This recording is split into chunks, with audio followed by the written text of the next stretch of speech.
pressure. So, our topic is we will be discussing the recommended foods to eat and foods to avoid. Like, it's just like a review what we had discussed last week, and then explain the sources of healthy fat because I did not discuss that last week. But I think I discussed a little bit of that, and then we will discuss the spices, the herbs, and the seasonings that we can use for cooking, even though our tradition is we use salty foods. Okay, this is very basic again. For grains, recommended bread, cereals made with whole grains, pasta made with whole grains, brown rice, low-fat sodium crackers and pretzels. Not recommended. Those are baked goods with hydrogenated fat or saturated fat. These are usually fat that are using margarine or butter. And so that's why it's very important that we read labels so that you will see that there's any saturated fat included on that food item. Any grains or foods that are high in sodium or added sugar. Next slide, please. Again, vegetables recommended fresh, frozen, but canned if they are without added salt. Highly colored vegetables such as broccoli, green beans, sweets, potatoes, and tomatoes. Again, those are not recommended if they are really high in sodium. The canned ones, the pickles, vegetables packed in brine such as the sauerkraut or olives, fried or breaded vegetables in cream or butter sauces. Again, recommended fresh fruits, frozen, canned if they are, or dried if they are added less sugar like that. Yeah, Maria, last week you mentioned that a lot of the Asian cooking uses bok choy. Is that good or not good? Bok choy. Bok choy is good. Good. It's like a pechay. Yeah, I didn't see it on any of the slides or any of the handouts, so I wanted to check. Yeah. Thank you for checking. So milk, non-fat yogurt, non-fat milk, non-fat or low sodium cottage cheese, fat-free or low-fat sodium. This is like what I mentioned, cottage cheese and sodium cheese. Again, if they are whole, even if they are 2%, if these are patients that are really critically ill, we don't really recommend even the 2%.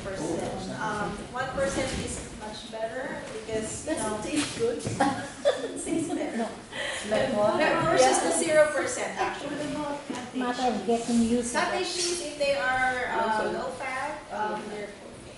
As long as they're see the sodium amount, it should. And again, if you follow the portion, you should be fine. So the only thing that's we had so much higher intake of sodium, it's because we don't follow the portion control. So foods made from whole milk or cream, such as ice cream or half and half, those are high in fat. Next slide, please.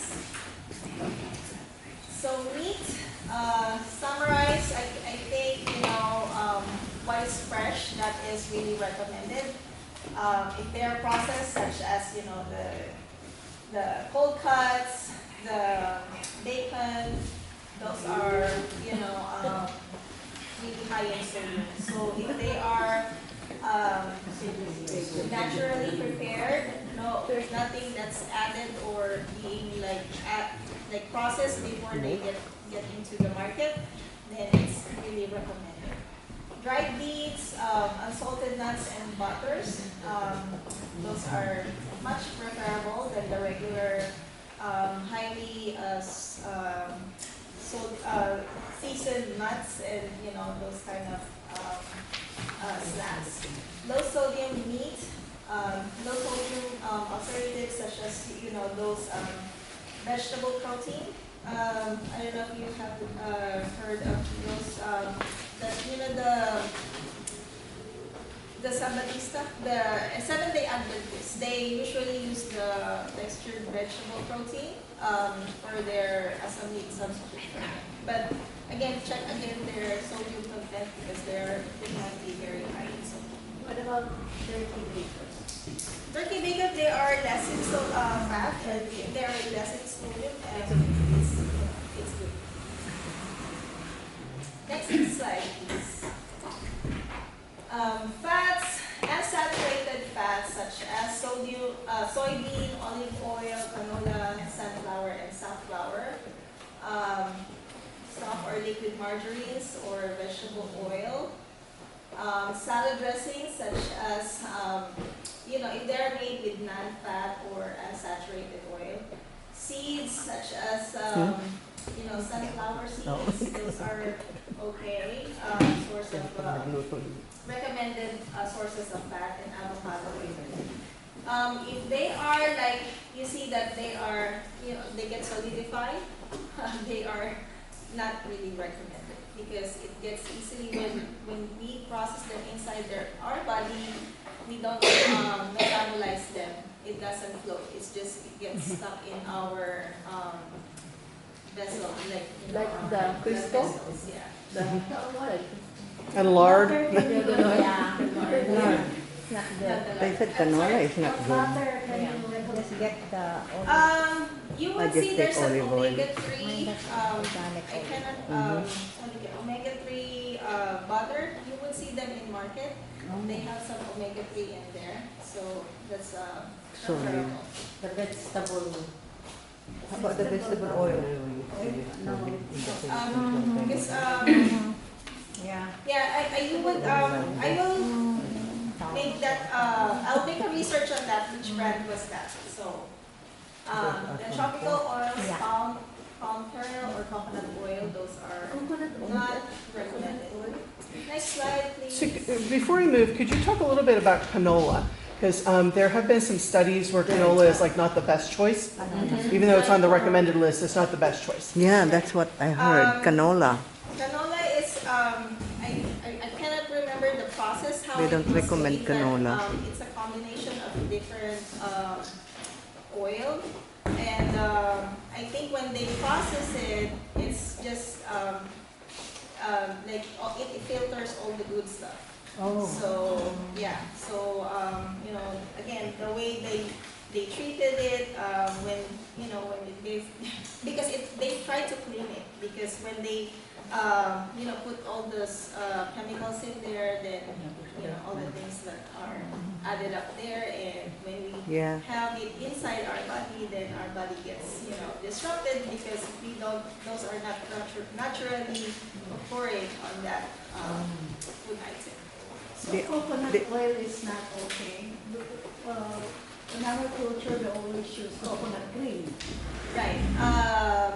So again, our recommendation is just, it's not that we are depriving it like totally not to, but again, if it's not too much, again, moderation is always the key. So vegetable oil are okay? Vegetable oil are It doesn't say there. which It are says there, from there. olive Yeah. oil, sunflower Liquid oils, those are better. Oh, okay. Then Western oil is not recommended either. They said it's Yeah, good again, before. if you use the canola oil, I would recommend more of the olive oil.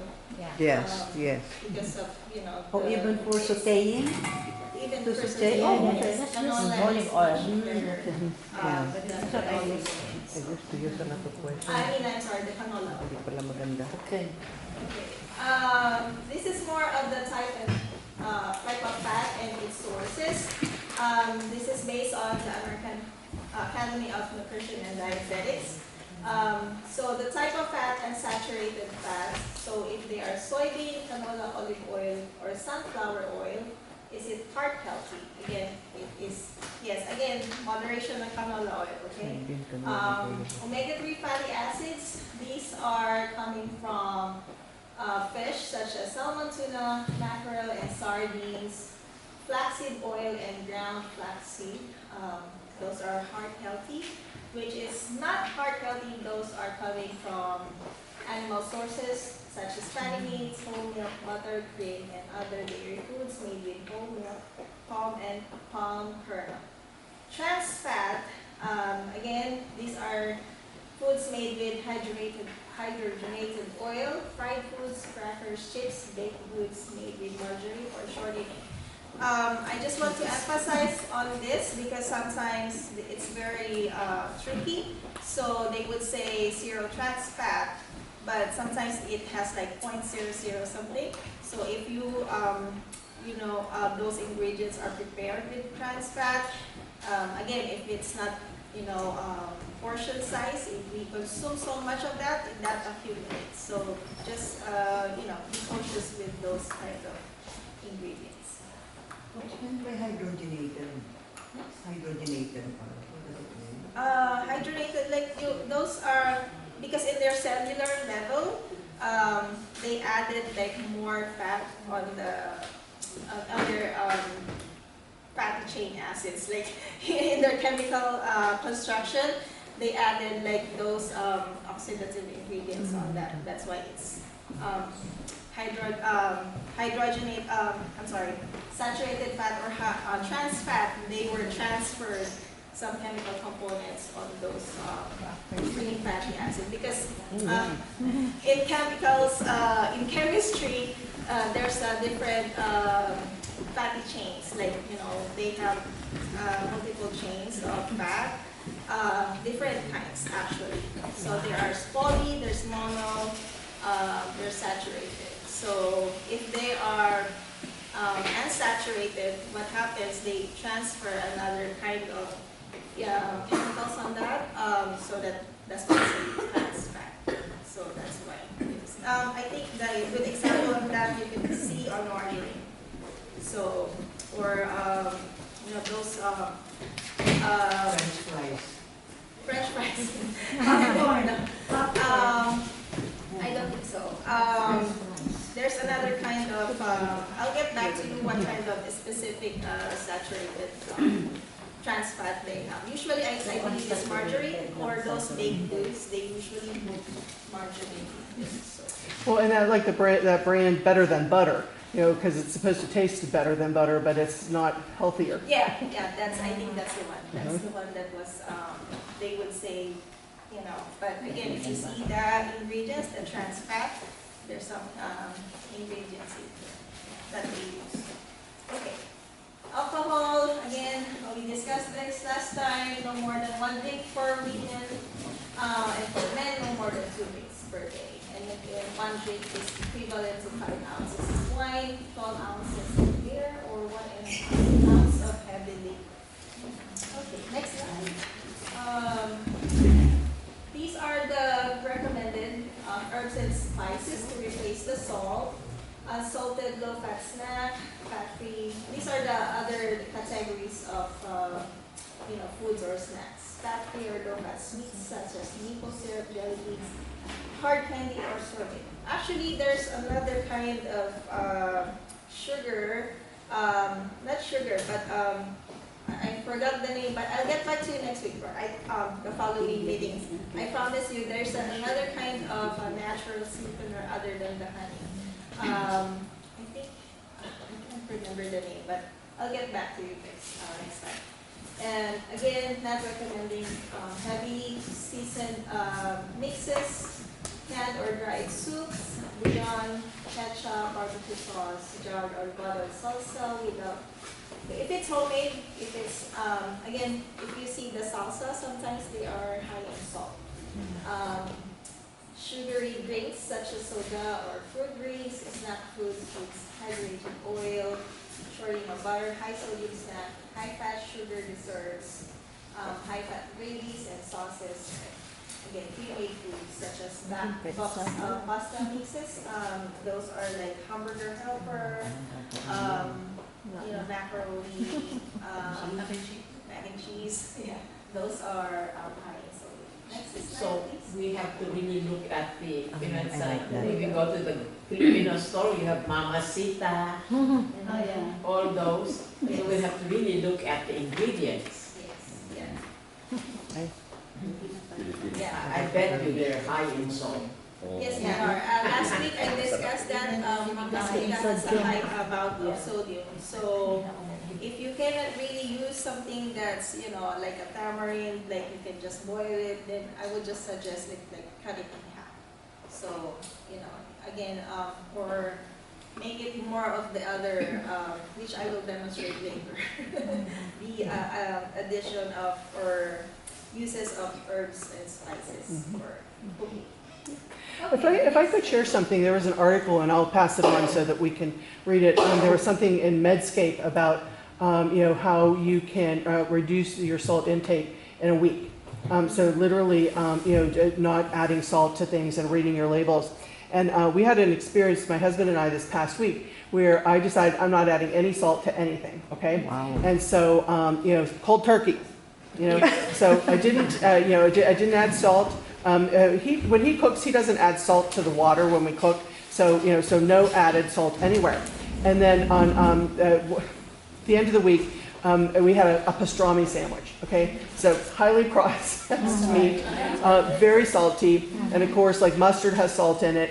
And I was like, oh my gosh, this is so salty, I can hardly stand it. So within 3 days, my taste changed. And so I think that, you know, that's something to recommend is, you know, as Maria said, you know, if you can't cut it out entirely, cut it in half. Then, after a little while, cut it in half again, you know, to the point where you're not adding it, and then you taste the food, right, not the salt. And I know we all like the salt shaker, you know, or the soy bottle, you know, but if you do thoughtfully do it over time, then you're going to see that your tastes change. You know, and I was amazed in 3 days, and then I'm eating pastrami, and it's like, oh, this is like too salty. So, anyway, just wanted to share that. Yeah. That's good. Or lemon. Okay, I was just about to rub my turkey with rock salt. For, you know, those who want to treat, so different meats such as beef, poultry, and fish and lambs, they have different recommended herbs that you can use. For example, the beef, you can use basil on that. For poultry, such as chicken, you can use paprika, pineapple, saffron, sage, you know, those are the list. Last week, I think I bring out one, it's a salt-free ingredient, salt-free seasoning. So it has different ingredients there, different herbs in there. So I think you can just rub it with your meat or fish, and then you can just put it in your oven. So you can have a better taste of your entree. Fish, I think basil is really popular.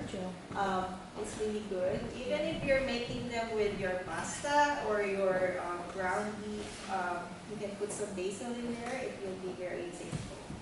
And then lamb, you know, again, curry, garlic powder, onion. And I think with Filipino culture, you can just usually, you know, I think we're very accustomed on using garlic and onion and tomato. So that's really the basic flavoring for our next slide, please. So we have also pork. You can use applesauce with that. For veal, apricots, again, vegetables. We can use all this, you know, seasoning. Veal, you know, it's very good with yogurt. You can put it with your yogurt. You can put it as your sauce. And then desserts. Anise, cinnamon, usually these are added to your desserts. So just don't put too much sugar. Okay? Alright, so these are just the example of the Filipino recipe that I was able to look up. You know, heart healthy because again they are low in sodium and they are low in fat. So that's why it's called heart healthy.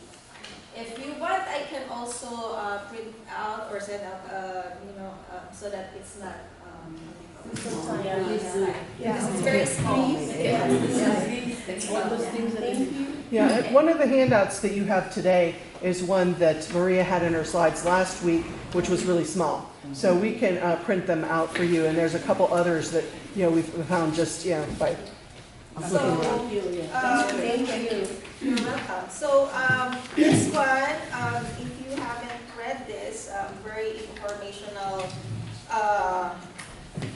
information, like how can we really take out the salt in our daily cooking or daily eating. So, I think I mentioned some of them here from last week as well. I think I would like to, maybe emphasize this, add flavor without adding salt, because we can use larger, this one it says you can use larger amounts of ginger, turmeric, bay leaves, lemongrass, rosemary, garlic, and onions. Are you guys familiar with herbs usually when you guys cook, or you just kind of like stick with what you have before? So most of you guys are acquainted with different herbs, or yeah, me too. Yeah, so I think it's good that this is a good time for you to kind of be friends with them, so that your food will be more flavorful. What kind of herbs do people use when you cook? Herbs, lemongrass? Lemongrass, basil, Ginger, turmeric, rosemary, basil, ginger, I usually have the dry.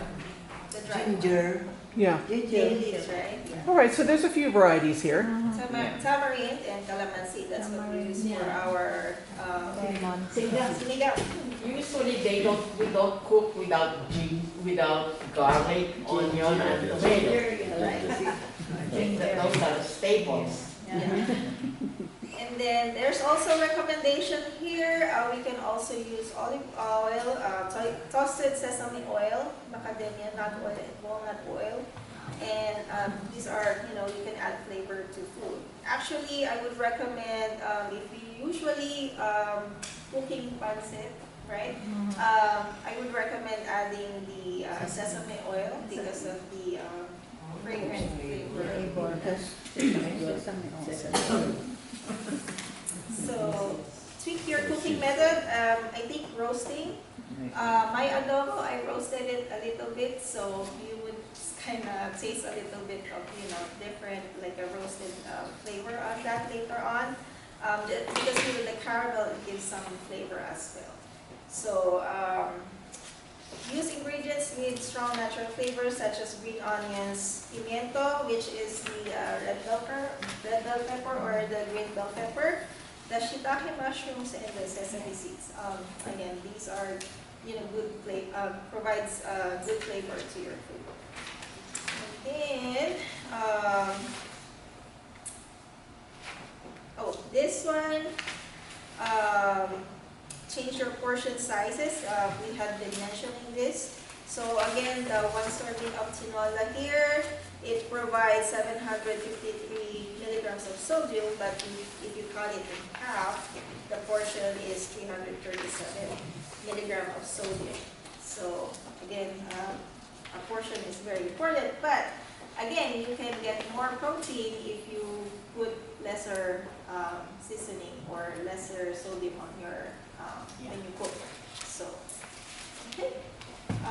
Any other questions with the presentation? Otherwise, we can go to the chicken adobo and then the cauliflower rice. Okay. So the handout that Maria was just reviewing, you all got last week. Okay, so if you haven't looked at it, you pull it out. Okay. So what I have right now, actually the recipe on that slide, as you go on. Which one do you want? This one is adobo manok. They use a chicken breast. But since the chicken breast is, it's not really accommodating to our expenses, I chose this chicken leg meat. I believe that if the chicken breast, if I'm not mistaken, it's only 1 gram of fat or 3 grams of fat, but this one is, the chicken leg meat is about 9 grams of fat. But we can, still kind of reduce it, because, totally compared to chicken drumstick and chicken wings, it's really obvious that it doesn't have so much fat already. So you already have taken a big amount of fat on this chicken leg meat choice, okay? And then I would like to show to you, like when you get them in the store, before you cook them, I would use a scissor to kind of trim down or, take away this, yung maliliit the na fats. nakatago. The fats. So, you would kind of, it's easily taken by the scissor than the knife. So I usually do that before I cook them. Okay, so let me just cut this. And then I'll show you how much fat I accumulated, by doing that. So,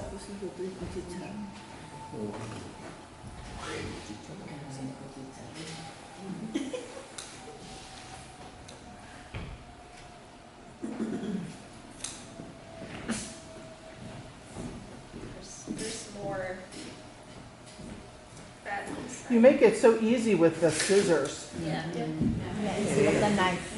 Easier. Yeah, I'm always afraid I'm gonna like cut myself with the knife. Yeah.